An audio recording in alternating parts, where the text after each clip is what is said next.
Okay, let us begin. We are on Parshas Re'eh. This week's reading is Parshas Re'eh. It is Devarim, Parak Yud Aleph, Pasuk Chavav, Deuteronomy, chapter 11, verse 26. And we continue the last words of Moshe Rabbeinu to the Jewish people before he passes away, as he reflects upon his relationship, his experience with the Jewish people throughout their journeys, and as he prepares them for their entry into the Holy Land, into the Promised Land, and encourages them and directs them as to how to organize themselves in a way which will be the right direction.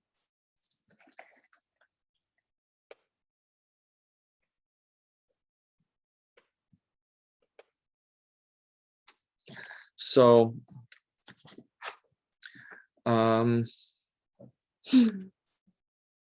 let us read. Re'eh, anochi nosein lifnechem hayom baracha u'klala. Behold, I set before you this day a blessing and a curse. This is a very powerful, a very short but very powerful verse. It seems powerful when you first read it, but when we scratch the surface, we'll see that it's even greater than that. The bracha, the blessing is, if you listen to the commandments of the Lord your God, that I command you this day.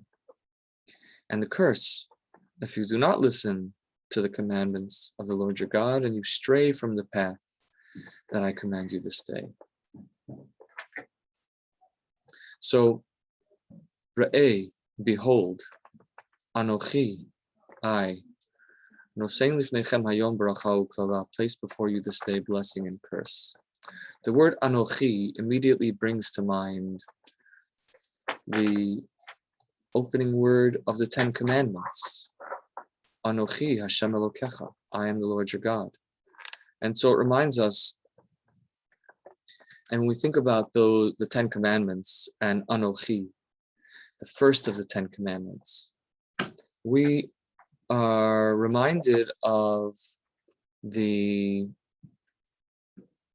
context, the circumstances that differentiate the first of the Ten Commandments from the others. In that Anochi, the first of the Ten Commandments, was Mipi HaGavura, was spoken directly from God. The story, as we read actually in last week's Parsha, in last week's reading, was that the revelation, the giving of the Torah, the revelation at Har Sinai, at Mount Sinai, was so great and so powerful, thunder and lightning and thick cloud. And our tradition expands upon that to say that there was a revelation of God's presence. The Jewish people experienced the presence of God in such an intense and open way, such that no human had ever been exposed to such a transcendent and great and powerful revelation of God's presence, manifestation of God's presence. And since then,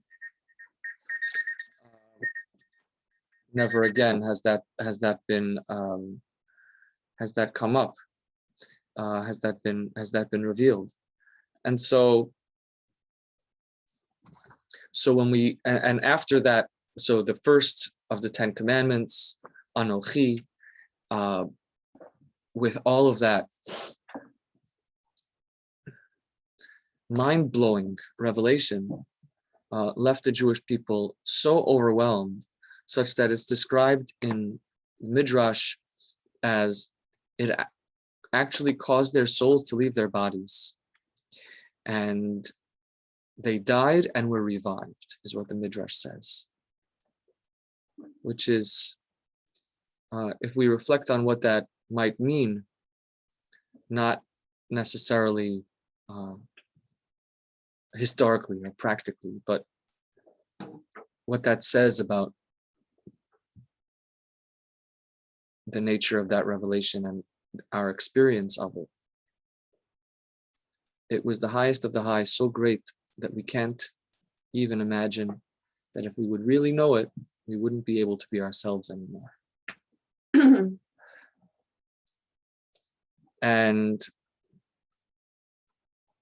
and that our life, we wouldn't live our life as we do if we would be conscious of that. Free choice is no longer free choice. And so the Jewish people, after having this experience, asked Moshe Rabbeinu to please be the one who heard the rest of the 10 commandments and to repeat them back. Right? So that's the context of the word Anochi here. Now we read the words, behold, Anochi, I. Remember that great, majestic, transcendent, beyond, infinite, that God places before you blessing and curse. So we tend to think of blessing as being from God and curse being from elsewhere. But here he tells us, no, both the blessing and the curse are from Anochi, and not from some kind of secondary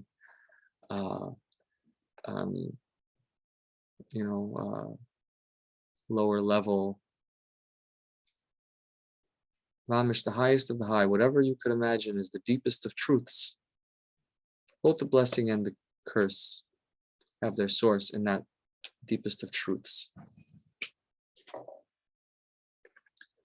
And it says to us that our challenge, so this is how I understand this, that the challenges that we face, and challenges being as they are, inevitably sometimes involve failure.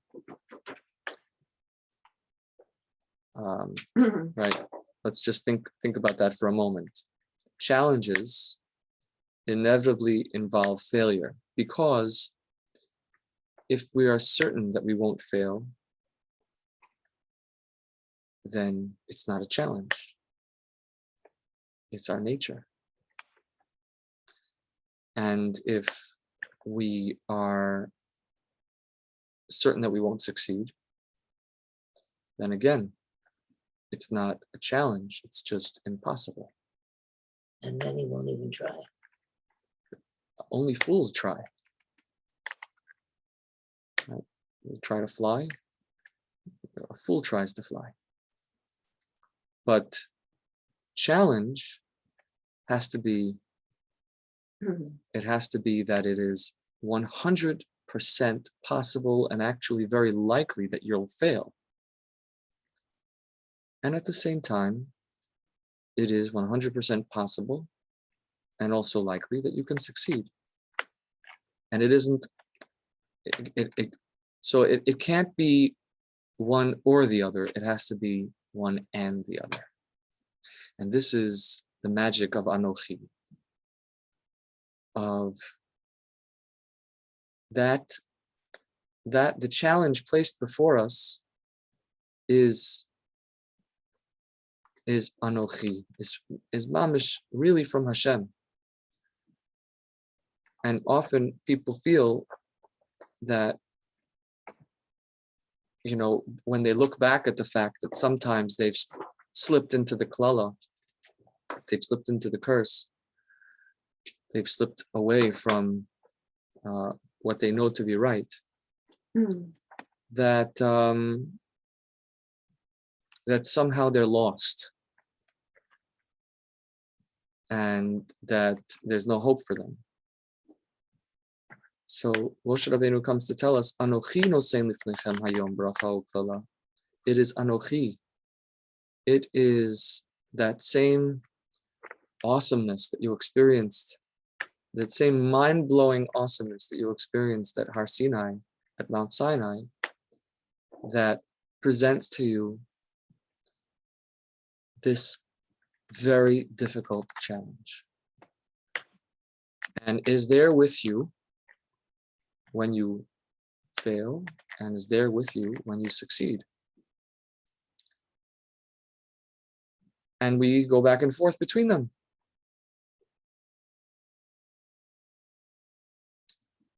And we have to try. So the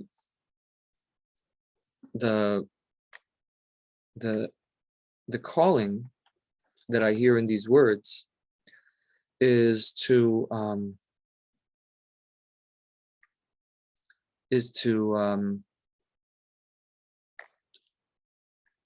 be authentic both to our successes as well as to our failures, which is that whenever we have to recognize that why is it, let's reflect on why is it that a challenge is both a blessing and a curse, that it's possible to succeed and possible to fail. What's under that? So, we think, I want to take it one step deeper. We think about the blessing and the curse as being going in two directions. We can either go to the side of blessing or go away from blessing and go to curse. But it's if we understand that Anochi nosein lifnechem hayom bracha ukala, that it's the same source, Anochi, then we recognize that it's the same impulse taken in a different direction. So my drives, as they are, have within them the potential either to be effective, helpful, and positive, or those same drives have the potential to be destructive, negative, and problematic. So, we think about things like arrogance, pride, anger, right? All those things have the potential to be great motivators for good. And they also have the potential to be, to ruin us, and to ruin our relationships, and to ruin our motivation. And if we really reflect on, almost all of our drives have the ability to be both good and bad. And so we want to recognize that Anochi, it's the same source that put this drive, and we can either use it for bracha, we can either use it for blessing or for curse. There's only one really. There's only one that isn't that's purely negative, and that's negativity itself. Negativity itself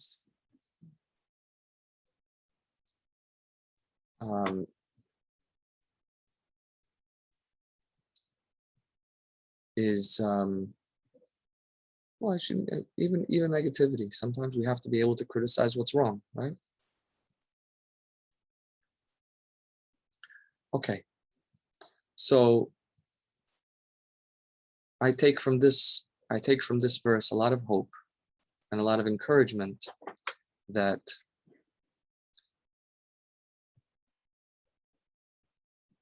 Hashem is with me in my struggle and is encouraging me.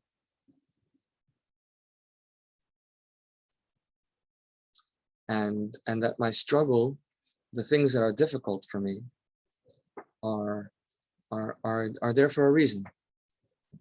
That difficulty was given to me by Anochi, by Hashem himself.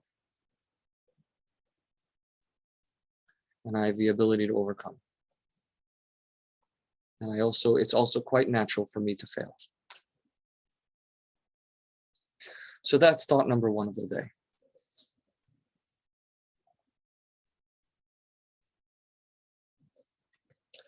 Now, I want to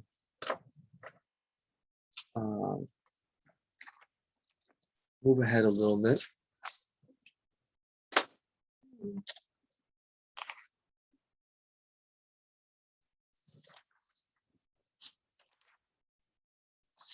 That was very beautiful, Reverend.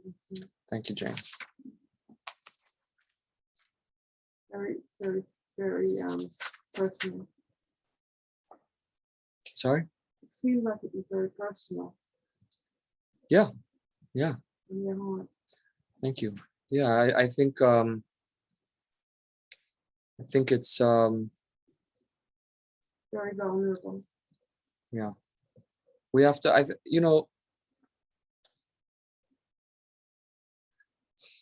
people talk about how failure is real, right? And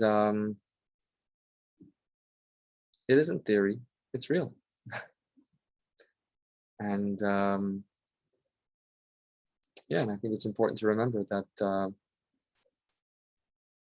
somebody told me, oh, Rabbi, along the lines of what you said, somebody said, wow, thank you for sharing with me the fact that you also struggle, and I think it's kind of sad.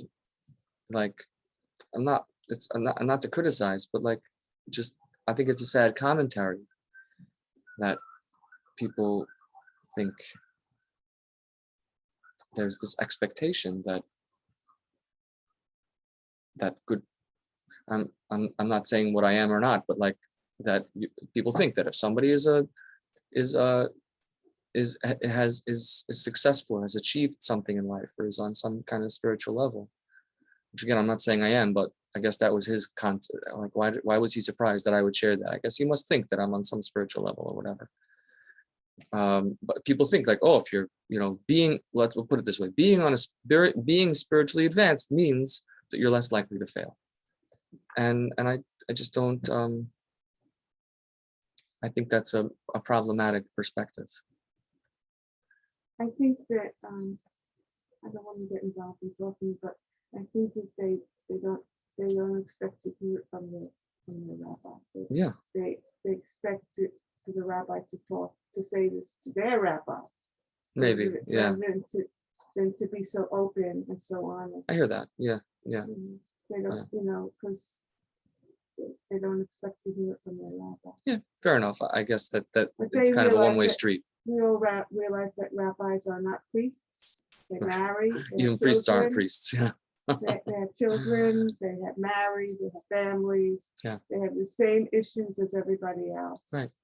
Yeah, I guess they just didn't. I hear what you're saying. You're saying that it shows a level of trust that and vulnerability. And vulnerability. That's on. Yeah. Okay. On your part. Yeah, I hear that. To say that.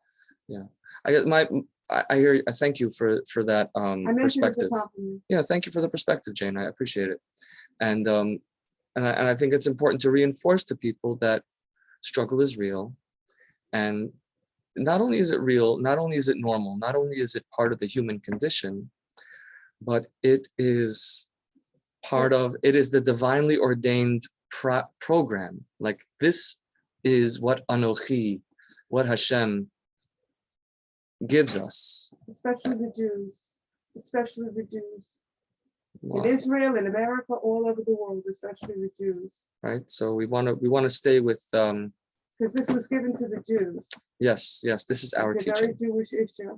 That's why Jews end up in mental hospitals and blacks end up in jails. Well, I don't have data on that. Let me turn your words a little bit, Jane. I think it's important when we learn Torah to learn it with one eye in the mirror. And when we say that the Torah was given to the Jews, I think that the way we should say that phrase is that the Torah means me. Also, I think that at this point in the world, in 2021, the problem of the Jews is the problem of everybody. It's universal now. Right. Okay. It's not just the Jewish problem. But I have to stop. My approach is to read this and say, what is this telling me? So that's why I give the question of, is the Torah relevant to people who aren't Jewish? I say Yes. that's an academic, theoretical, and philosophical question. The question that matters is, what is the Torah telling me, right? And I'm Jewish, so yeah, the Torah is relevant to me. I'm a Jew, and the Torah is relevant to me. The Torah is clearly speaking to me, as it says, "Speak unto the children of Israel." And I happen to be one of those. So, if somebody else feels the Torah is speaking to them, then it's speaking to them. But certainly, again, it's not a comment on the nature of the Torah. Let's keep it real and read the Torah looking in the mirror. That's my. I'm not disagreeing with you. I'm just what I'm trying to do is just shift the perspective just a little bit, in what you're saying, just in a slightly different direction. Let's turn to chapter 14, verse 22, page 810. Excuse me.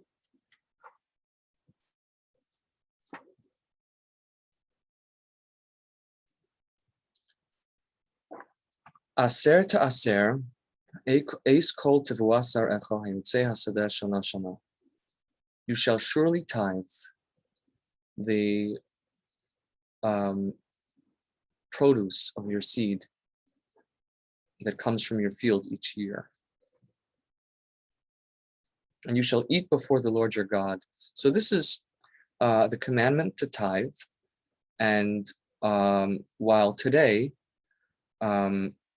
we do have the practice of tithing our income, giving 10% of our income to tzedakah, here we're talking about the obligation to take 10% of your produce, specifically produce that comes from your field.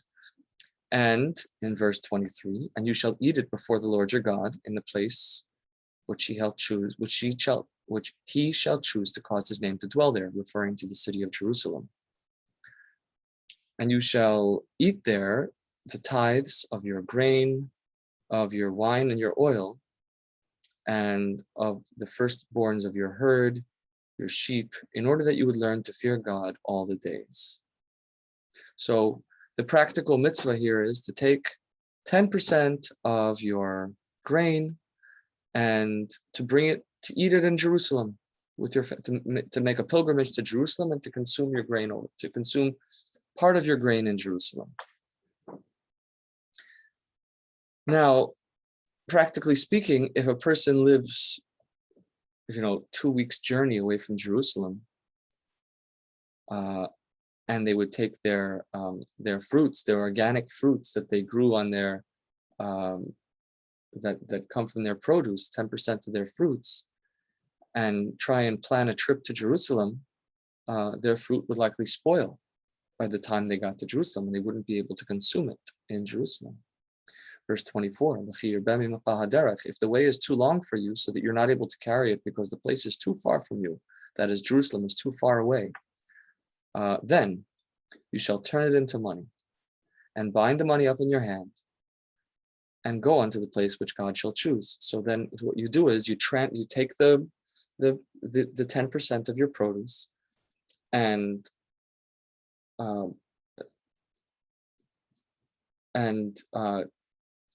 take some of your money, and you'll say the sanctity of this produce should be transferred to this money. Now that produce is good to go, and this money can only be spent in Jerusalem. And now, verse 26, and then you shall bestow the money. You can spend that money for whatever your soul desires. If it's in cattle or in sheep, wine, or strong drink, whatever your soul asks of you. And you should eat it there before God your Lord and celebrate, you and your family.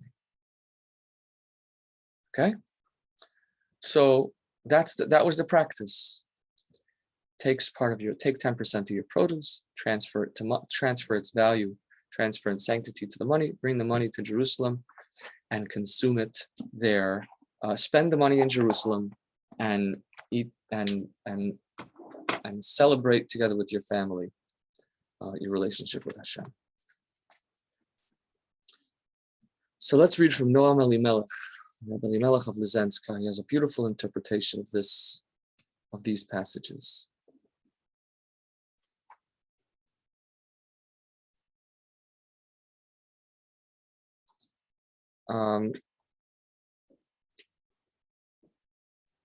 This teaches us the way of God, how we should, the journey that we should take in our worship of Him. Blessed be He. What does it mean that we should eat? If we look at the words, verse 26, which we just read, the end of the verse, and you shall eat there before the Lord your God. What should we do? He says we should remember the goal is that we should eat before the Lord your God, that our physical activities, our human endeavors should be mindful of the presence of God, and that they should be with a sanctified and sacred intention,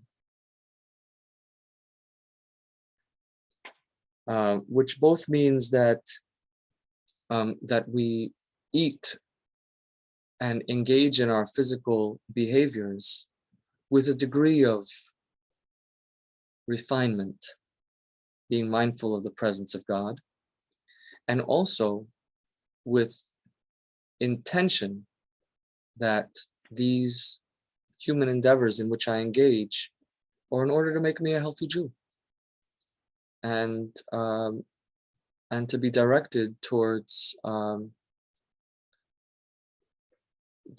living a normal, healthy, godly life, in order that I can continue to serve God. So how should we do this?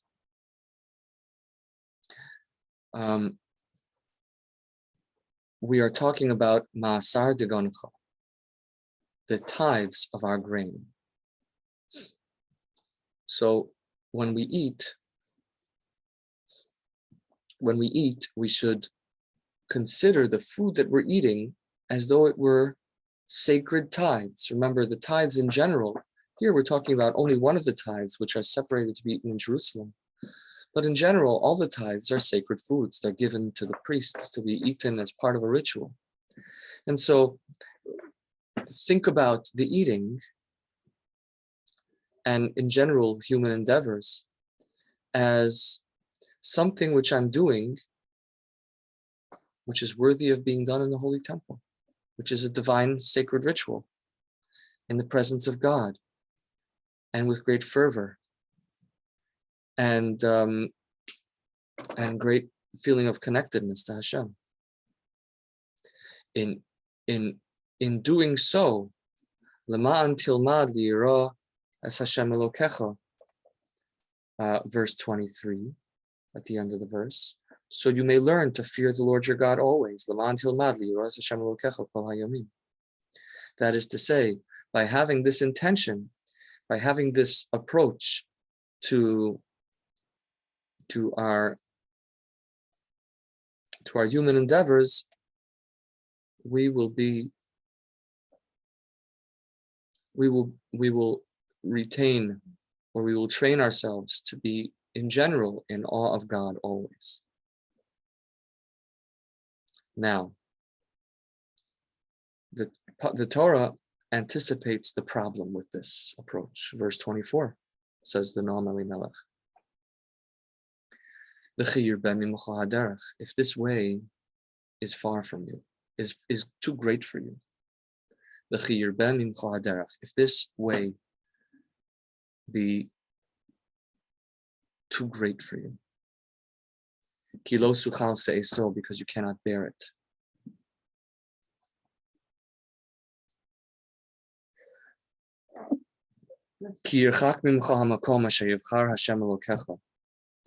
Because you feel far from the place which God has chosen.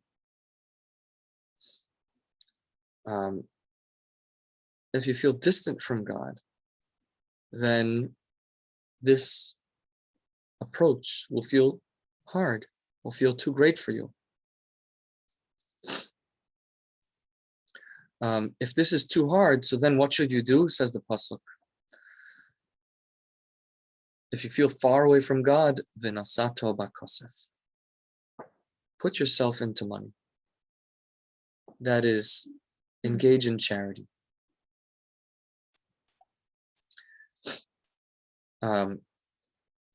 Two things. First, putting yourself into money means focus your avoda, focus your worship, your service of God into your finances, and that's two.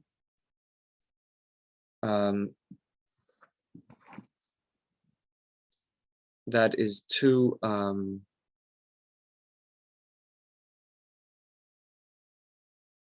That is two. Two parts. One part is that that we focus on charity and we focus on giving to others. And the other part is that we are careful that our money is earned ethically. If our money is earned ethically, and that's vitzarta hakesef biyadacha, the money is bound in our hands, that it is correctly placed in our property, and we focus ourselves in giving charity, in doing good with our money, that becomes the first step to bringing kedusha, to bringing sanctity in our place. Through this, we will be able to make our way to the place which God has chosen. Through the money that we give to tzedakah, that brings us closer to God. And then, by having an attitude toward the money we spend and the money we make, that we make our money ethically and we spend our money mindful of those who have less than us and with the intention of serving God in spending our money, then after you conduct yourself with your money with sanctity, then even if you spend your money with that which your heart desires, it would be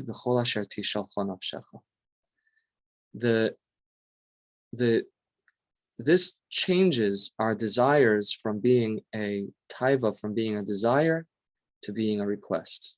All right, let's look at the verse that we're quoting here. Verse 26, and you will place this money for whatever your soul desires, with meat, with cattle, with sheep, with wine and beer, and for whatever your soul asks of you. And so this changes, it diminishes the desire from being a compulsion to being a request. And furthermore,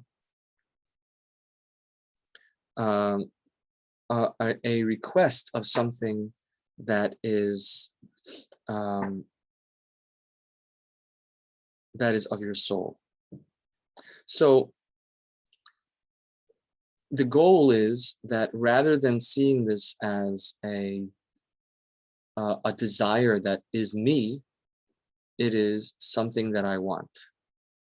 Right? Rather than my desire, It's something being asked of me, something that I feel pulled to, but not something that I am like as though somebody else were asking me for this. So this is what Rabbi Elimelech says: give tzedakah, make sure to conduct yourself ethically, and in so doing, that helps to break the hold of taiva, that helps to break the hold of desire on me, and in so doing, it won't remove you won't no longer have desires, but hopefully it could be less of a compulsion and more of a request. So let's try this and see how it goes. I don't know. I think the feeling of giving away money is, it can be hard. And by doing that, we begin to train ourselves. When we give away our own hard-earned money, we begin to train ourselves to be more mindful of principle rather than of impulse. We're doing what's right, not what we feel like. And so this again goes back to the aser to aser, that you shall surely tithe, ultimately resulting in a purposeful, mindful, and intentional practice all the time.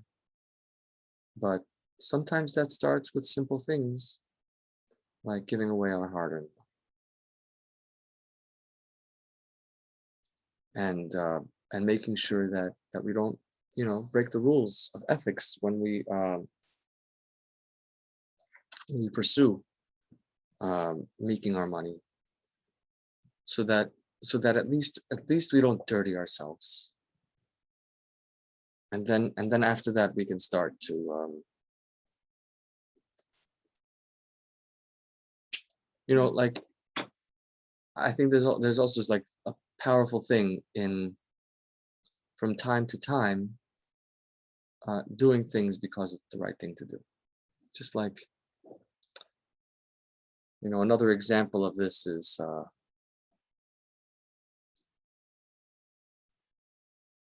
I guess it could be in every aspect of life. If I have something negative to say, a sharp comeback, a negative word, and I choose not to say it, right? Nobody knows.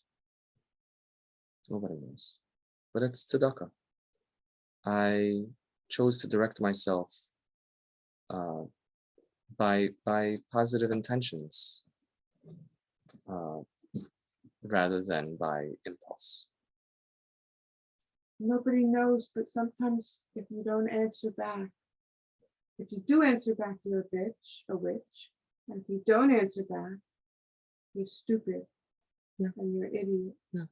And you're a fool. Yeah. So you can't win. That's right. So if you can't win, decide where you want to be. Decide what kind of person do I want to be for myself today? Where am I going to be closer to Hashem today? So between being considered a fool by somebody or considered a witch by someone, all right, that basically cancels itself out. And so now my question is, why does a person answer back even though they would be considered a witch? Because they enjoy the feeling of power, either because they enjoy the feeling of power that it gives them in the moment, despite what the other person thinks of them, or because that's how they habitualize themselves to behave, that they answer back without thinking. It might also And be so, just a justice.